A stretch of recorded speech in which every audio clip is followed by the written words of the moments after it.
കുറച്ച് ദിവസം മുന്നേ ഈ പറയുന്ന നമ്മൾ നിയമസഭാ തെരഞ്ഞെടുപ്പുമായി ബന്ധപ്പെട്ട് ശൈലജ ടീച്ചറിന്റെ പേരാണ് ഉയർന്നു കേട്ടുകൊണ്ടിരുന്നത്. അതായത് വരാൻ പോകുന്ന നിയമസഭാ തെരഞ്ഞെടുപ്പിൽ ശൈലജ ടീച്ചറിന് എന്തായാലും ഒരു മുൻതൂക്കം ഉണ്ടാകും, അല്ലെങ്കിൽ ഒരു പ്രാധാന്യത്തോടെ തന്നെ വരും എന്നുള്ള രീതിയിൽ ഭയങ്കര സന്തോഷമുള്ള തന്നെ വാർത്തകളായിരുന്നു വന്നിരുന്നത്. പക്ഷെ ഇപ്പോൾ ഒരു 2 ദിവസമായിട്ട് വരുന്നത് ഈ ശൈലജ ടീച്ചറിനെ എവിടെയൊക്കെയോ തഴയപ്പെടുന്നു, അല്ലെ ശൈലജ ടീച്ചറിനെ ഈ വരാൻ പോകുന്ന നിയമസഭാ തെരഞ്ഞെടുപ്പിൽ ശൈലജ ടീച്ചർക്ക് അർഹതപ്പെട്ട ഒരു സീറ്റ് ഉണ്ടാവില്ല എന്നുള്ള രീതിയിലുള്ള വാർത്തകളൊക്കെ വന്നുകൊണ്ടിരിക്കുകയാണ്. ശരിക്കും അത് സത്യമാണെങ്കിൽ അത് പാർട്ടിയെ എങ്ങനെ ബാധിക്കും, അല്ലെങ്കിൽ ദോഷകരമായിട്ട് ബാധിക്കുമോ, എന്തായിരിക്കും ഉണ്ടാവാൻ പോകുന്നത്? തീർച്ചയായിട്ടും എനിക്ക് തോന്നുന്നത് ശൈലജ ടീച്ചറിനെ ഒഴിവാക്കി കണ്ണൂരിൽ അങ്ങനെ ഒരു നീക്കം നടത്തുകയാണെങ്കിൽ അത് തീർച്ചയായിട്ടും പാർട്ടിയെ സംബന്ധിച്ചിടത്തോളം ഒരു കനത്ത തിരിച്ചടി ഉണ്ടാവും എന്നുള്ള കാര്യത്തിൽ യാതൊരു സംശയവുമില്ല. എന്തുകൊണ്ടാണെന്ന് ചോദിച്ചാൽ, ഒരു ഘട്ടത്തിൽ നമുക്കറിയാം 2021 വരെയുള്ള 16 മുതൽ 21 വരെയുള്ള ഒരു കാലഘട്ടത്തിൽ ഒരു പക്ഷേ CPM-ൽ ഏറ്റവും കൂടുതൽ അധികം ആളുകൾ ശ്രദ്ധിക്കപ്പെട്ട 2 മന്ത്രിമാർ, ഒന്ന് മുഖ്യമന്ത്രിയും പിന്നൊന്ന് ശൈലജ ടീച്ചറുമായിരുന്നു. വേറെ വകുപ്പുകളിലേക്കൊന്നും ആരുടെയും കണ്ണുകൾ ചെന്ന് ഉടക്കിയിരുന്നില്ല എന്നുള്ളതാണ് വാസ്തവം. അതുകൊണ്ട് തന്നെ പല വകുപ്പുകളുടെയും അവർ ചെയ്തു വെച്ച കാര്യങ്ങളൊന്നും അങ്ങനെ അധികം പുറത്തേക്ക് ചർച്ചാ വിഷയമായിട്ട് വന്നില്ല. എന്തുകൊണ്ടാണ് എന്ന് ചോദിച്ചാൽ, കേരളത്തിൽ ശൈലജ ടീച്ചറിന് കിട്ടിയ ഒരു പ്രാധാന്യം സ്വന്തം വീട്ടിലെ ഒരു കാരണോത്തി എന്നൊക്കെ പറയാൻ പറ്റുന്ന ഒരു താല്പര്യം ജനങ്ങൾക്ക് തോന്നിയിരുന്നു ശൈലജ ടീച്ചറിനോട്. എന്തുകൊണ്ടാണെന്ന് നമുക്കെല്ലാവർക്കും അറിയാം. നമുക്ക് നിപ എന്ന് പറയുന്ന ഒരു മാരകമായ വൈറസ് നമ്മളുടെ കേരളത്തെ പിടിമുറുക്കിക്കൊണ്ടിരുന്നൊരു കാലം. അപ്പോൾ അതിൻ്റെ ഉറവിടം എന്താണെന്ന് പോലും കണ്ടെത്താതെ ബുദ്ധിമുട്ടിക്കൊണ്ടിരുന്ന നമ്മുടെ മലബാർ മേഖലയിലെ ഒരു വലിയൊരു ജനവിഭാഗമുണ്ട്. അവരുടെയൊക്കെ ഇടയിലേക്ക് ശക്തമായ രീതിയിൽ ഇറങ്ങിച്ചെല്ലാൻ കഴിഞ്ഞ ഒരു മന്ത്രി എന്നുള്ള ഒരു വലിയ പ്രാധാന്യം എപ്പോഴും ശൈലജ ടീച്ചറിനുണ്ട്. അതിനുശേഷം ടീച്ചർ നമുക്ക് വീണ്ടും അതിൻ്റെ ഒരു പ്രശ്നങ്ങൾ അങ്ങോട്ട് അവസാനിക്കും മുൻപേ തന്നെ പെട്ടെന്ന് തന്നെ കോവിഡ് എന്ന് പറയുന്ന ഒരു മഹാമാരി നമ്മുടെ കേരളത്തിലേക്ക് വരുന്നു. കേരളത്തിൽ ആ കേസ് റിപ്പോർട്ട് ചെയ്യുന്നു, എനിക്ക് തോന്നുന്നു ജനുവരിയിലോടുകൂടി ഡിസംബർ ലാസ്റ്റോടുകൂടിയാണ് കേരളത്തിൽ ആ കേസ് റിപ്പോർട്ട് ചെയ്യപ്പെടുന്നത്. അപ്പോൾ അങ്ങനെ നമ്മൾ ഇതുവരെ പേര് കേട്ടിട്ടില്ലാത്ത കണ്ടിട്ടില്ലാത്ത ആളെ കൊല്ലിയായ ഈ കോവിഡ് എന്ന് പറയുന്നൊരു മഹാമാരി കേരളത്തിലേക്ക് വന്നപ്പോൾ പ്രായം എന്ന് പറയുന്ന 60 വയസ്സിന് മുകളിൽ പ്രായമുള്ളവർക്ക് ഏറ്റവും കൂടുതൽ ദോഷകരമായി ഭവിക്കാൻ പോകുന്ന ഒരു വൈറസ്, കൊറോണ എന്ന് പറയുന്ന ഒരു വൈറസ്. അപ്പോൾ ഈ ഒരു വൈറസ് COVID-19 എന്ന് പറയുന്ന വൈറസ് നമ്മളെ വല്ലാതെ ബുദ്ധിമുട്ടിക്കുമെന്ന് മനസ്സിലാക്കുകയും അതിനുവേണ്ടി വലിയ തോതിൽ ഒരു വകുപ്പിനെ വേണ്ട വിധത്തിൽ ഉണർത്തിയെടുക്കാനും കഴിഞ്ഞ ഒരു മന്ത്രിയാണ് ശൈലജ ടീച്ചർ. നമുക്കറിയാം കാര്യം, വളരെ പെട്ടെന്ന് തന്നെ ആശുപത്രികൾ ഐസൊലേഷൻ വാർഡുകൾ ക്രമീകരിക്കുന്നു, ICU വാർഡുകൾ, ഓക്സിജന്റെ വരെ അഭാവം നമ്മുടെ സംസ്ഥാനത്ത് ഉണ്ടായിട്ടുണ്ട്. നമ്മളൊന്നും അറിഞ്ഞില്ല. ഓക്സിജൻ കിട്ടാത്ത സാഹചര്യമുണ്ട്.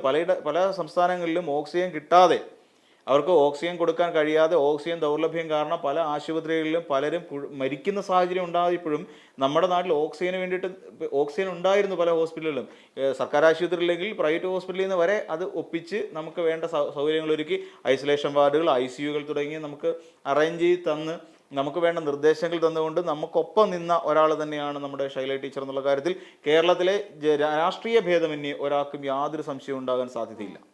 അങ്ങനെയുള്ള ശൈലജ ടീച്ചറിനെ 3-ാം ടൈം വ്യവസ്ഥ വെച്ചിട്ട് ശൈലജ ടീച്ചറിനെ ഒഴിവാക്കി നിർത്തി. കഴിഞ്ഞ തവണ മന്ത്രി ആക്കാതെ എന്നാൽ MLA ആവുകയും മന്ത്രിയാവാതെ മാറ്റി നിർത്തുകയും പകരം ആരോഗ്യവകുപ്പ് മന്ത്രിയായിട്ട് വീണ ജോർജിനെ നിയമിക്കുകയും ചെയ്തു. തെറ്റില്ല. കാര്യം വീണ ജോർജ് വന്നപ്പോഴും ആരോഗ്യ മേഖലയിൽ ശൈലജ ടീച്ചർ എവിടെ അവസാനിപ്പിച്ചോ അവിടെ നിന്ന് തന്നെ തുടങ്ങാൻ വീണ ജോർജിന് കഴിഞ്ഞു എന്നുള്ളത് വീണ ജോർജിന് ഒരു മികച്ച മന്ത്രി എന്നുള്ള നിലയിലേക്ക് അംഗീകരിക്കപ്പെടുന്നതിന് സാധ്യത ഉണ്ടാക്കിയ ഒരു കാര്യം തന്നെയാണ്. പക്ഷേ ഇപ്പോൾ ജനങ്ങൾ ഒരുപാട് ആഗ്രഹിക്കുന്നുണ്ട് ശൈലജ ടീച്ചർ വീണ്ടും ഒരിക്കൽ കൂടി ഒന്നിൽ ആരോഗ്യവകുപ്പിലോ അല്ലെങ്കിൽ ഏതെങ്കിലും ഏറ്റവും സുപ്രധാനമായ ഒരു വകുപ്പ് മന്ത്രി എന്നുള്ള നിലയിലേക്ക് ഉയർന്നു വരണമെന്ന് എല്ലാവരും ആഗ്രഹിക്കുന്നുണ്ട് ജനങ്ങൾ. അങ്ങനെ ഒരു പ്രതീക്ഷ കേരളത്തിലെ എല്ലാ ജനങ്ങൾക്കും ഉണ്ട്. ഇപ്പോൾ കണ്ണൂർ ജില്ലാ സെക്രട്ടേറിയറ്റിൻ്റെ തീരുമാനം ശൈലജ ടീച്ചറിനെ ഇത്തവണ രംഗത്തിറക്കാതിരിക്കുകയാണെങ്കിൽ അതൊരു വലിയ തെറ്റായിരിക്കുമെന്നാണ് ഞാൻ പറയുന്നത്. കാരണം ശൈലജ ടീച്ചർ ഒരു ഐക്കണായി ജനങ്ങളുടെ മുന്നിലേക്ക് വരണം. കാരണം ആൾക്കാർ ഒരുപാട് താല്പര്യപ്പെടുന്നുണ്ടെന്ന് ശൈലജ ടീച്ചറിനെ. ഇപ്പം പ്രതിഭയ്ക്ക് ഇപ്പം കൊടുത്തില്ല, അതിന് പകരമായി ബാബുജാനെ അവിടെ മത്സരിപ്പിക്കുകയാണെങ്കിൽ ഓക്കെ, നല്ല തീരുമാനമാണത്.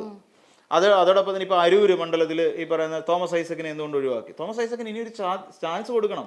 ഒരു പാർട്ടി കൂടാരത്തിൽ നിന്ന് അടിമുടി രാഷ്ട്രീയക്കാരനായ അടിമുടി CPM-കാരൻ, രാഷ്ട്രീയക്കാരൻ എന്ന് പറയുന്നില്ല, അടിമുടി CPM-കാരനായ കേരളത്തിന് കിഫ്ബി എന്ന് പറയുന്ന ഒന്നിനെ സംഭാവന ചെയ്തുകൊണ്ട് കേരളത്തിൽ ഇത്രയധികം വികസന പ്രവർത്തനങ്ങൾ നടപ്പിലാക്കിയ നമ്മൾ നോക്കണം. കിഫ്ബി എന്ന് പറയുന്ന Kerala infrastructure investment fund board എന്ന് പറയുന്ന ആ ഒരു സംവിധാനം ഇല്ലായിരുന്നെങ്കിൽ ഒരു പക്ഷേ നമ്മൾ ഇന്ന് കാണുന്ന ഒരു വികസന പദ്ധതികളൊന്നും നമ്മുടെ സംസ്ഥാനം നടപ്പിലാക്കാൻ സാധിക്കില്ല.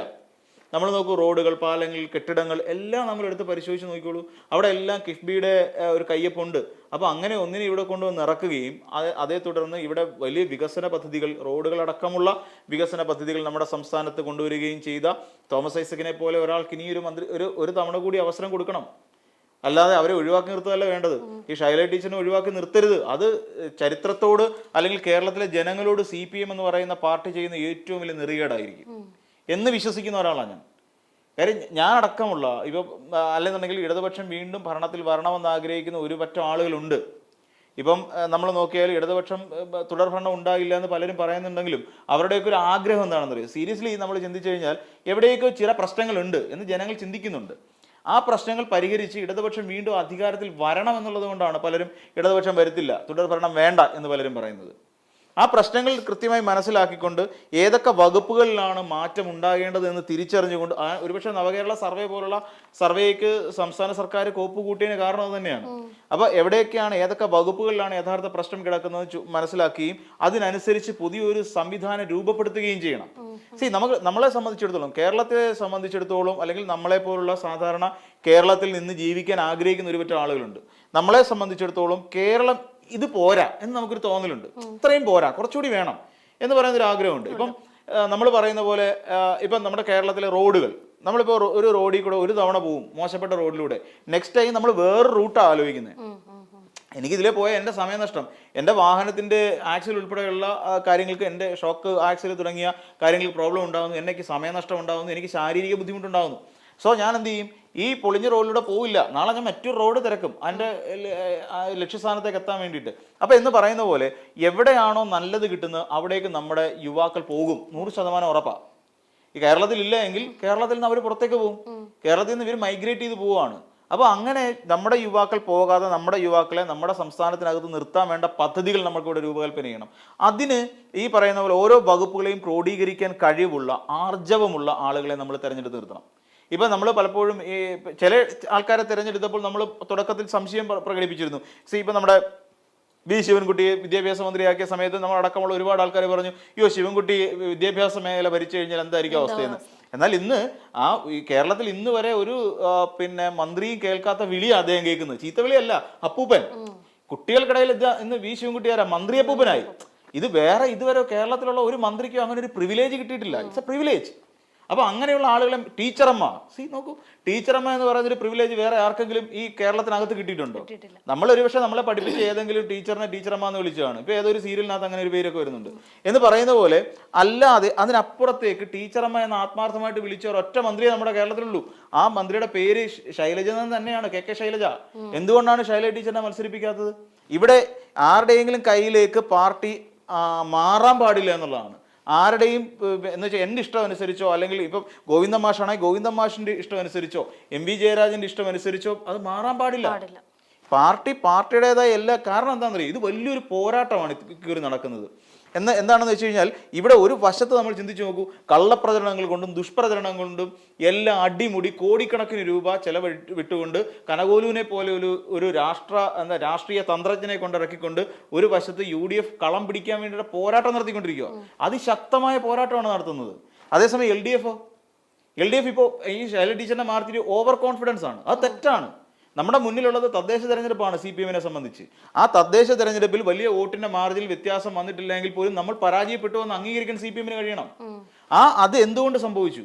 ഇനിയും വേണ്ടത് എന്താ? കളം പിടിക്കലാണ്, ഭരണം പിടിക്കലാണ്. ഭരണം പിടിക്കുന്ന എന്തിനു വേണ്ടിയാണ്? അധികാരം എന്ന് പറയുന്ന വെറും ഒരു ഈ പറയുന്ന പോലെ 4 അക്ഷരത്തിന് വേണ്ടി ആകരുത്. അധികാരം പിടിക്കുക. അതിനപ്പുറത്ത് നിന്നുകൊണ്ട് നമ്മൾ ചിന്തിക്കുമ്പോൾ ഇവിടെ ഞങ്ങൾ തുടങ്ങി വെച്ച ഒരു വികസന പ്രവർത്തനങ്ങൾ നാളെയും കണ്ടിന്യൂ ചെയ്യണം. ആരോഗ്യമേഖല ഒരുമാതിരി നമ്മൾ 1-ാം നമ്പറിലേക്ക്, നീതി ആയോഗിന്റെ കണക്ക് പ്രകാരം നമ്മൾ ഫസ്റ്റിലേക്ക് എത്തി. അത് പോരാ, അവിടെ നമ്മൾ മെച്ചപ്പെടണം. ആ 1-ാം നമ്പർ എന്ന് പറഞ്ഞു കഴിഞ്ഞാലും മറ്റ് സംസ്ഥാനങ്ങളെ അപേക്ഷിച്ച 1-ാം നമ്പർ നമുക്കതല്ല വേണ്ടത്. നമുക്ക് ആഗോള തലത്തിൽ 1-ാം നമ്പറിലേക്ക് എത്താൻ പറ്റുന്ന തരത്തിലേക്ക് നമ്മുടെ പൊതുജന ആരോഗ്യ രംഗത്തെ നമുക്ക് മുന്നോട്ട് കൊണ്ടുപോയേ പറ്റൂ. നമ്മുടെ വിദ്യാഭ്യാസ മേഖലയിൽ നമ്മുടെ കുട്ടികൾക്ക് നല്ല വിദ്യാഭ്യാസം കിട്ടണം. അതോടൊപ്പം തന്നെ ഇൻഫ്രാസ്ട്രക്ചറുകൾ നമ്മുടെ കുട്ടികൾക്ക് കിട്ടണം എന്ന് പറയുന്ന പോലെ ഓരോ ഡിപ്പാർട്ട്മെന്റ് ബേസിലും നമുക്ക് പുരോഗമനം ഉണ്ടാവണം. വ്യവസായികം നമുക്ക് മുന്നോട്ട് പോകണം. അങ്ങനെ തുടങ്ങിയ എല്ലാ കാര്യങ്ങളും നമുക്ക് മുന്നോട്ട് പോകേണ്ട സാഹചര്യമുള്ളപ്പോൾ അതിന് പറ്റിയ ആളുകൾ, ഇപ്പം ഞാൻ പറയില്ല, പൊതുമരാമത്ത് വകുപ്പിൽ നിന്നും ടൂറിസം വകുപ്പിൽ നിന്നും നമ്മുടെ മുഹമ്മദ് റിയാസ് മന്ത്രിയെ എടുത്ത് മാറ്റണമെന്ന് ഒരിക്കലും ഞാൻ അഭിപ്രായപ്പെടില്ല. കാരണം എന്താ, മുഹമ്മദ് റിയാസ് ആപ്റ്റാണ്. മുഹമ്മദ് റിയാസ് എന്ന് പറയുന്ന മന്ത്രി വളരെ കൃത്യമാണ്. അദ്ദേഹത്തെ മരുമോനുസം എന്നൊക്കെ വിളിച്ച് ആരൊക്കെ എന്തൊക്കെ പറഞ്ഞിരുന്നാലും ശരി, കഴിവുള്ള ഒരു മന്ത്രി തന്നെയാണ് മുഹമ്മദ് റിയാസ്. എന്തുകൊണ്ടാണ്? മുഹമ്മദ് റിയാസ് പൊതുമരാമത്ത് വകുപ്പിനെയും ടൂറിസത്തെയും ബ്ലെൻഡ് ചെയ്യാനുള്ള ഒരു കഴിവുണ്ട്. ഇതിനെ രണ്ടിനെയും, ഒരു പൊതുമരാമത്ത് വകുപ്പിന്റെ ഒരു സൃഷ്ടി അല്ലെങ്കിൽ ഒരു പാലം ഉണ്ടാക്കിയാൽ ആ പാലത്തിലേക്ക് ടൂറിസത്തെ എങ്ങനെ കൊണ്ടുവരാവുന്നതിനെ കുറിച്ച് കൂടി ആലോചിക്കുന്ന വളരെ കഴിവിട്ട ദീർഘവീക്ഷണമുള്ള ഒരു മന്ത്രിയാണ് മുഹമ്മദ് റിയാസ്. അക്കാര്യത്തിൽ ഒരു സംശയമില്ല. ശൈല ടീച്ചർ അതുപോലെയുള്ള, ഇപ്പൊ ശൈല ടീച്ചറിനെ പോലെയുള്ള നേതാക്കന്മാരെ അകറ്റി നിർത്തുമ്പോൾ അത് ജനങ്ങളിൽ നിന്ന് അകന്നു പോകുന്ന ഒരു രീതിയാണ് CPM-ൻ്റേത് എന്ന് പറയാതിരിക്കാൻ തരവില്ല. ഇത് സംസ്ഥാന സെക്രട്ടറിയായ MV ഗോവിന്ദൻ മാഷ് മനസ്സിലാക്കണം. ഗോവിന്ദൻ മാഷും അതോടൊപ്പം തന്നെ കണ്ണൂർ ജില്ലാ സെക്രട്ടേറിയറ്റ് അംഗവും കൂടി ഇത് മനസ്സിലാക്കണം. G സുധാകരനെ പോലുള്ള നേതാക്കന്മാരെ മത്സരിപ്പിക്കാൻ തയ്യാറാവണം. അദ്ദേഹം ഇരുന്ന ദേവസ്വം ബോർഡ് കാലഘട്ടത്തിലും പൊതുമരാമത്തിൽ ഇരുന്ന സമയത്തും ഒരു പേര് ദോഷം കേൾപ്പിക്കാത്തൊരു മന്ത്രിയാണ് G സുധാകരൻ. അപ്പോൾ അങ്ങനെയുള്ള ശരിക്കും പറഞ്ഞ രാഷ്ട്രീയ വ്യക്തിത്വമുള്ളവരെ തന്നെ വീണ്ടും ഇതിനകത്തേക്ക് മത്സരിപ്പിക്കണം എന്നുള്ളത് തന്നെയാണ് അഭിപ്രായം. എങ്കിലേ തുടർ ഭരണം നമുക്ക് ഉറപ്പാക്കാൻ സാധിക്കൂ. അല്ലാതെ വ്യക്തിനിഷ്ഠമായ രീതിയിലും വ്യക്തികൾക്ക് പ്രാധാന്യം കൊടുത്തു, വ്യക്തികൾക്ക് പ്രാധാന്യം എന്ന് പറഞ്ഞു കഴിഞ്ഞാൽ എൻ്റെ ഒരു സ്ഥാപിത താല്പര്യങ്ങളുണ്ട്, ചിലരോടുള്ള ഒരു താല്പര്യം. ഇപ്പം ഗോവിന്ദൻ മാഷിൻ്റെ ഭാര്യ മത്സരിക്കാൻ ഒരുങ്ങുന്നു. അപ്പോൾ അതിനൊക്കെ അപ്പുറത്തേക്ക് നിന്നുകൊണ്ട് പുതിയ ജനറേഷൻ വരണ്ട എന്നല്ല പറയുന്നത്, പുതിയ ജനറേഷൻസ് വരണം. പുതിയ ജനറേഷനിലേക്ക് വരുമ്പോഴും മുന്നിൽ നിന്ന് വഴി കാട്ടാൻ വേണ്ടി ഒരു പറ്റം നേതാക്കന്മാർ CPM-ന് ഉണ്ടായേ പറ്റൂ. അങ്ങനെയുള്ള ഒരു പിടി നല്ല നേതാക്കന്മാരുടെ പിന്തുണയിൽ തന്നെ വളർന്നു വന്ന ഒരു പാർട്ടി തന്നെയാണ് CPM എന്ന് പറയുന്ന പാർട്ടി. അപ്പോൾ ശൈല ടീച്ചറിനെ പോലുള്ളവർക്കും സീറ്റ് നൽകേണ്ടത് കാലത്തിൻ്റെ കൂടി ആവശ്യമാണ്. ഒരു തുടർഭരണം ഒഴിവാക്കാൻ വേണ്ടി അങ്ങനെ ചില വിട്ടുവീഴ്ചകൾക്കോ അങ്ങനെ ചില ഇളവുകൾക്കോ പ്രാധാന്യമുണ്ട്. പിണറായി വിജയന് ഇപ്പോൾ എന്തുകൊണ്ടാണ് നിർത്തുന്നത്? പിണറായി വിജയൻ എന്ന് പറയുന്ന ഒരു നേതൃത്വത്തിൻ്റെ ശക്തിയാണത്. ഒരു പിണറായി വിജയൻ മന്ത്രിസഭാ യോഗം വിളിച്ചു കഴിഞ്ഞാൽ ഒരു തീരുമാനം പറഞ്ഞാൽ ആ ഇരിക്കുന്ന എത്ര മന്ത്രിമാരുണ്ടോ ആ മന്ത്രിമാരെ എല്ലാം കോർഡിനേറ്റ് ചെയ്യാനുള്ള പിണറായി വിജയൻ്റെ ഒരു ഇച്ഛാശക്തിയും കഴിവുമാണ് അതിൻ്റെ പ്രധാനപ്പെട്ട കാരണം. അതുകൊണ്ടാണ് കോവിഡ് വന്നപ്പോഴും പ്രളയം വന്നപ്പോഴും നമ്മുടെ ഈ ദുരന്തം വന്നപ്പോഴും ഒക്കെ നമുക്കതിനെ അതിജീവിക്കാൻ കഴിഞ്ഞത് പിണറായി വിജയൻ്റെ ഒരു ഇച്ഛാശക്തിയുണ്ട്. ഈ വകുപ്പുകളെ ക്രോഡീകരിക്കാനുള്ള അദ്ദേഹത്തിൻ്റെ ഒരു കഴിവുണ്ട്. അതാണ് ആ നേതൃത്വ പാടവം. അത് ഉണ്ടാവണം. അതിന് പിണറായി വിജയൻ തന്നെ തുടരുന്നതാണ് നല്ലതെന്നാണ് എനിക്ക് തോന്നുന്നത്. അതോടൊപ്പം ശൈല ടീച്ചർ മന്ത്രിസഭയിൽ ഉണ്ടാകുക തന്നെ വേണം. വളരെ പ്രാധാന്യമുള്ള ഒരു മന്ത്രി എന്നുള്ളതിൽ ശൈല ടീച്ചർ മന്ത്രിസഭയിൽ ഉണ്ടാകണമെന്ന് ആഗ്രഹിക്കുന്ന മലയാളികളിൽ ഒരാളാണ് ഞാൻ.